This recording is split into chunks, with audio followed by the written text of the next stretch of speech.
इस वीडियो में हम हिंदी टू इंग्लिश ट्रांसलेशन सीखेंगे। हेलो स्टूडेंट, मैं हूं Shubham Goswami and welcome back to another important video. Student, अगर आप 12th में हैं और आपको भी बोर्ड एग्जाम देना है तो ये वीडियो आपके लिए बहुत ही इंपॉर्टेंट है, क्योंकि जो 12th वाले स्टूडेंट हैं उनका एक क्वेश्चन रहता है कि सर हिंदी वाले पैसेज को हम इंग्लिश में कैसे ट्रांसलेट करें, कुछ ट्रिक बताइए ताकि जो बोर्ड एग्जाम में ये आपका 5 नंबर का क्वेश्चन पूछा जाता है ये हमारा 5 नंबर क्लियर हो जाए।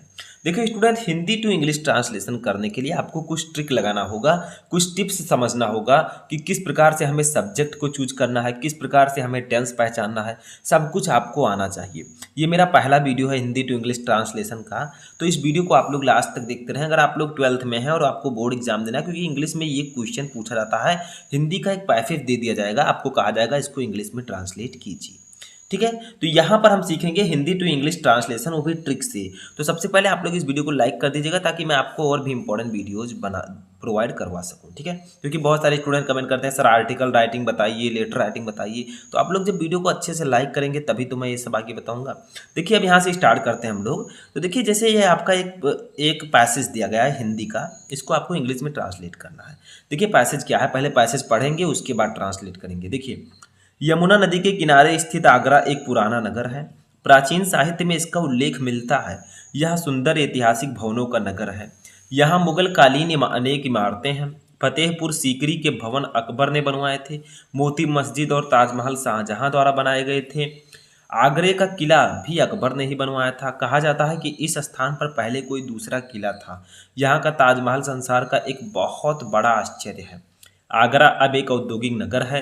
विश्व में अनेकों देशों से लाखों लोग ताजमहल देखने यहाँ आते हैं। देखिए अब इसको आप लोग कैसे इंग्लिश में ट्रांसलेट करेंगे, कोई बड़ी बात नहीं है, सिर्फ आपको धीरे धीरे समझना है। देखिए सबसे पहले हमें फर्स्ट टेंस यहाँ पर पकड़ना है। फर्स्ट टेंस हमारा यहाँ तक है। देखिए क्या है कि यमुना नदी के किनारे स्थित आगरा एक पुराना नगर है। अब देखिए आपको प्रश्न करना है कौन, तो कौन का प्रश्न करने पर या किसको का प्रश्न करने पर आपको सब्जेक्ट मिलेगा, और सबसे पहले आपको सब्जेक्ट ही लिखना है। तो जो आगरा है वो एक पुराना नगर है। ठीक है, तो आगरा आपका सब्जेक्ट है, तो आपको सब्जेक्ट पहले लिखना है। ठीक है, ये सब आपको बाद में अभी मैं बताऊंगा। तो देखिए यमुना नदी के किनारे स्थित आगरा एक पुराना नगर है, तो कौन एक पुराना नगर है, आगरा, तो हम लिखेंगे आगरा। ठीक है, अब देखिए हम कॉमा लगाएंगे यहाँ पर। अब देखिए हम इसकी जो विशेषता है वो लिखेंगे। क्या है ये, एक पुराना नगर। ठीक है, तो हम लिखेंगे आगरा, ये एन ओल्ड सिटी, एक पुराना नगर। ठीक है, एन ओल्ड सिटी। ठीक है, अब देखिए आपको क्या करना है, यहाँ पर है नदी के किनारे स्थित नगर है। ठीक है, तो इज लोकेटेड आपको लिखना है। लोकेटेड का मतलब स्थित। ठीक है, is located on the bank, on the bank, bank का मतलब होता है किनारा। ठीक है, बैंक ऑफ द, किसके किनारे है, यमुना नदी के, तो लिख देंगे यमुना नदी, यमुना रिवर। ठीक है, यमुना रिवर। तो देखिए ये आपका टेंस बन चुका है। देखिए क्या था कि यमुना नदी के किनारे स्थित आगरा एक पुराना नगर है, तो कौन एक पुराना नगर है, आगरा, तो आगरा हमने लिखा। ये है क्या, एन ओल्ड सिटी, एक पुराना नगर, इज लोकेटेड स्थित है, ऑन द बैंक, बैंक का मतलब किनारे, ऑफ द यमुना रिवर यानी कि यमुना नदी के, तो आगरा यमुना नदी के किनारे स्थित एक पुराना नगर है। तो इस प्रकार से आपका ये टेंस बन जाएगा। ठीक है, तो सबसे पहले आपको सब्जेक्ट लिखना है, फिर आपको इस प्रकार से ऑब्जेक्ट, अदर वर्ड सब कुछ यहाँ पर लिखने हैं। ठीक है, अब सेकंड देखिए, प्राचीन साहित्य में इसका उल्लेख मिलता है। ठीक है, किसका उल्लेख मिलता है, इसका, तो आप लोग इसके के लिए क्या लिखेंगे यहाँ पर, क्योंकि यहाँ पर इसके के लिए हम इट्स लिखेंगे क्योंकि ये निर्जीव है। ठीक है, तो यहाँ पर हम लिखेंगे इट्स। ठीक है, इट, इट्स। अब देखिए उल्लेख मिलता है, क्या मिलता है, उल्लेख, उल्लेख का इंग्लिश क्या होता है, इसका इंग्लिश होता है डिस्क्रिप्शन, तो लिख देंगे डिस्क्रिप्शन। ठीक है, तो इट्स डिस्क्रिप्शन। ठीक है, इज अवेलेबल यानी कि उपलब्ध है, इज अवेलेबल, कहाँ उपलब्ध है, पुराने प्राचीन साहित्य में, तो प्राचीन साहित्य का इंग्लिश क्या होगा, प्राचीन का इंग्लिश होता है इन, एनसी सॉरी इन हो जाएगा में, एंशियंट, ANCIENT। ठीक है, ए एंशियंट, साहित्य का हो जाएगा लिटरेचर, लिटरेचर, तो ये आपका हो जाएगा दूसरा सेंटेंस देखिए, प्राचीन साहित्य में इसका उल्लेख मिलता है, किसका उल्लेख मिलता है, इसका। तो हम इसके लिए इट्स का यूज करेंगे। तो इट्स डिस्क्रिप्शन यानी कि इसका उल्लेख इज अवेलेबल उपलब्ध है इन एंशियंट लिटरेचर यानी कि प्राचीन साहित्य में। तो इसका उल्लेख प्राचीन साहित्य में उपलब्ध है, या इसी को आप कह सकते हैं इसका उल्लेख प्राचीन साहित्य में मिलता है, ठीक है, या प्राचीन साहित्य में इसका उल्लेख मिलता है। तो आपको थोड़ा सा दिमाग लगाकर यहाँ पर हिंदी टू इंग्लिश ट्रांसलेट करना है, ठीक है। अब तीसरा हमारा सेंटेंस है इसमें, यह सुंदर ऐतिहासिक भवनों का नगर है। तो कौन कौन का हम यहाँ पर लिखेंगे, इट, ठीक है। इट फिर लगाएंगे इज, क्योंकि यहाँ पर है तो हाई के लिए अब ये इज आर एम है तो इज लगाएंगे, ठीक है। तो इट इज क्या है आगे, यह सुंदर ऐतिहासिक भवनों का नगर है। तो इट इज सिटी, सिटी होगा नगर ऑफ, ठीक है। क्या है, यह सुंदर ऐतिहासिक भवन। तो सुंदर ऐतिहासिक भवन का इंग्लिश क्या होगा, ब्यूटीफुल हिस्टोरिकल बिल्डिंग। देखिए सुंदर का हो जाएगा ब्यूटीफुल, ऐतिहासिक का हो जाएगा हिस्टोरिकल, भवनों का हो जाएगा बिल्डिंग।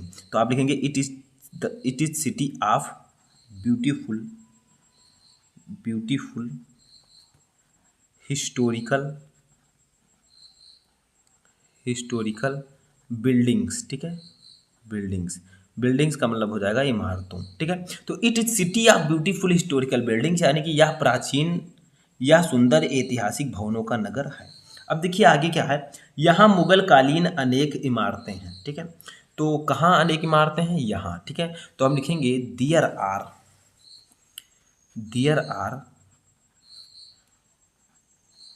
मैनी बिल्डिंग्स, ठीक है, देयर आर मैनी बिल्डिंग्स। क्या है क्वेश्चन, क्या है आपका ये, कि यहाँ मुगल कालीन अनेक इमारतें हैं। तो देयर आर मैनी बिल्डिंग, अनेक इमारतें। अब क्या है आगे, मुगल कालीन, मुगल कालीन का इंग्लिश क्या होगा, मुगल कालीन का होगा मुगल पीरियड, ठीक है। तो हम लिखेंगे मुगल पीरियड, ठीक है। और यहाँ का इंग्लिश हम लिख देंगे हियर, ठीक है, हियर। तो यही हो जाएगा, there are many building Mughal कालीन पीरियड हियर, ठीक है। यानी कि यहाँ मुगल कालीन कई इमारतें हैं, ठीक है। समझ में आया। तो ऐसे ही आपको एक एक सेंटेंस को समझना है। आगे देखिए, यहाँ पर आपका है, फतेहपुर सीकरी के भवन अकबर ने बनवाए थे। तो किसने बनवाया था, क्या बनवाए गए थे, फतेहपुर सीकरी के भवन। तो हम लिखेंगे फतेहपुर सीकरी के भवन का इंग्लिश फतेहपुर बिल्डिंग्स हो जाएगा भवन, ठीक है। तो बिल्डिंग एट फतेहपुर सीकरी,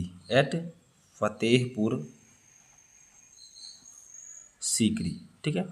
तो फतेहपुर सीकरी का भवन ये आपका पूरा सब्जेक्ट है। तो देखिए बिल्डिंग्स आप एट फतेहपुर सीकरी, ठीक है। तो क्या था आपका ये, थोड़ा सा मैं ऊपर कर देता हूँ तब मैं समझाता हूँ, ठीक है। देखिए क्या है, फतेहपुर सीकरी के भवन अकबर ने बनवाए थे। तो हमने क्या लिखा, buildings at Fatehpur Sikri beer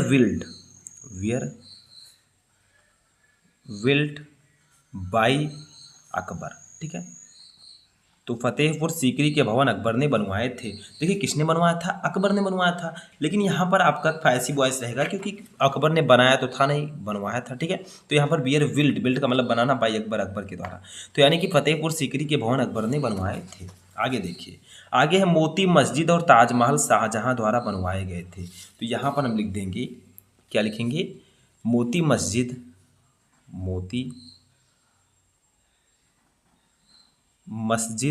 ठीक है, मस्जिद MASJID लिखिएगा, ठीक है। तो मोती मस्जिद एंड द ताजमहल ताजमहल, ठीक है, बियर बिल्ट बाई शाहजहां, ठीक है। तो यहाँ पर क्या किया मैंने, आपका जो हिंदी था वो था कि मोती मस्जिद और ताजमहल शाहजहां द्वारा बनवाए गए थे। तो किसने बनाया था ये तो पता नहीं है, बनवाया था शाहजहां ने, लेकिन किसने बनाया था पता नहीं है। तो ये आपका पास्ट इंडेफिनिट टेंस है क्योंकि बनवाया था, ठीक है। तो पास्ट इंडेफिनिट टेंस ये आपका होगा, पास्ट इंडेफिनिट टेंस का पैसिव वॉइस यहाँ पर हम यूज करेंगे। तो Moti Masjid and the Taj Mahal beer, तो पास्ट इंडेफिनिट टेंस का जब हम पैसिव वॉइस बनाते हैं तो वहाँ पर बियर वाज बियर का यूज करते हैं और प्लस वर्ब की थर्ड फॉर्म। तो बिल्ड का थर्ड फॉर्म बिल्ड, ठीक है, बाई शाहजहां। तो मोती मस्जिद और ताजमहल शाहजहां ने बनवाया था, इसका इंग्लिश आपका ये हो जाएगा, ठीक है। आगे देखिए, आगरे का किला भी अकबर ने ही बनवाया था। अब इसका हम लिखेंगे ठीक है, आगरे का किला भी अकबर ने ही बनवाया था। तो द आगरा फोर्ट, ठीक है, वाज, देखिए बनवाया था, यहाँ पर भी आपका पास्ट इंडेफिनिट टेंस है, उसका पैसिव वॉइस। तो चूंकि यहाँ पर आपका ये सिंगुलर है तो यहाँ पर वाज हम लिखेंगे, ठीक है। तो वाज आल्सो, आल्सो का मतलब होगा भी, ठीक है। विल्ट, इसको मैं फिर से लिख देता हूँ, आल्सो बिल्ट, ठीक है, बाई अकबर, बाई अकबर, ठीक है। तो Agra, the Agra fort was also built by Akbar, यानी कि आगरे का किला भी अकबर ने बनवाया था, ठीक है। तो यहाँ पर बनवाया था, किसने बनाया था पता नहीं, तो ये सब पैसिव वॉइस है। यहाँ पर हम वाज बियर का यूज करेंगे और क्रिया की थर्ड फॉर्म, तो यहाँ पर हमने थर्ड फॉर्म का यूज किया है, ठीक है। अब आगे देखिए, आगे भी हमारा है, कहा जाता है कि इस स्थान पर पहले कोई दूसरा किला था। कहा जाता है कि इस स्थान पर पहले कोई दूसरा किला था। तो कहा जाता है का इंग्लिश होगा इट इज सैड, ठीक है। की का इंग्लिश होगा दैट, तो हम लिखेंगे इट इज सैड दैट, ठीक है, it is said that there was another fort in it's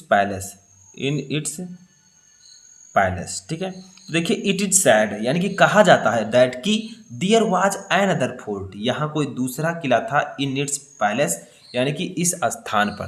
तो यहाँ पर पैलेस नहीं प्लेस लिखेंगे, पैलेस का मतलब तो महल हो जाएगा, प्लेस रहेगा, प्लेस का मतलब स्थान, ठीक है। तो इट इज सैड, यह कहा जाता है दैट कि there was another fort in its place, यानी कि इस स्थान पर एक दूसरा किला था। तो देखिए क्वेश्चन में आपका था कि कहा जाता है कि इस स्थान पर पहले कोई दूसरा किला था। आगे देखिए, यहाँ का ताजमहल संसार का एक बहुत बड़ा आश्चर्य है। तो कौन बहुत बड़ा आश्चर्य है? ताजमहल, ठीक है। तो हम लिखेंगे द ताजमहल, ठीक है, द ताजमहल ऑफ आगरा, ठीक है, ऑफ आगरा इज ये ग्रेट, ग्रेट का मतलब होगा बहुत बड़ा, ठीक है। ग्रेट वांडर, वांडर का मतलब होगा आश्चर्य, ठीक है। ऑफ द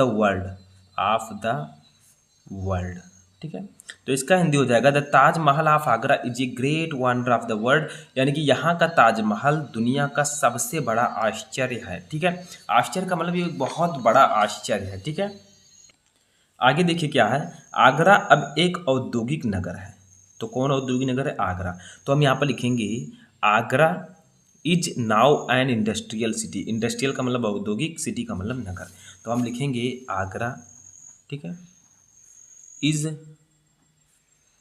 नाउ, ठीक है, Agra is now an industrial city, ठीक है, यानी कि आगरा अब एक औद्योगिक नगर है। अभी थोड़ा सा और है, उसको भी सॉल्व कर लेते हैं। देखिए यहाँ पर और है कि विश्व में अनेकों देशों से लाखों लोग ताजमहल देखने यहाँ आते हैं। तो यहाँ पर आपका होगा लाखों लोग, यानी कि लैक्स ऑफ पीपल, कहाँ से? From the another country in the world, ठीक है, from many countries of the world come here to visit the Taj Mahal, यानी कि विश्व में अनेकों देश से लाखों लोग ताजमहल देखने यहाँ आते हैं।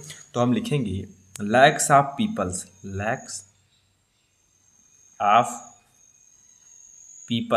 ठीक है, लैक्स ऑफ पीपल का मतलब लोग, फ्रॉम मैनी कंट्रीज, यानी कि कई देशों से, ठीक है, मैनी कंट्रीज, ठीक है, ऑफ द वर्ल्ड, यानी कि विश्व के, of the world come here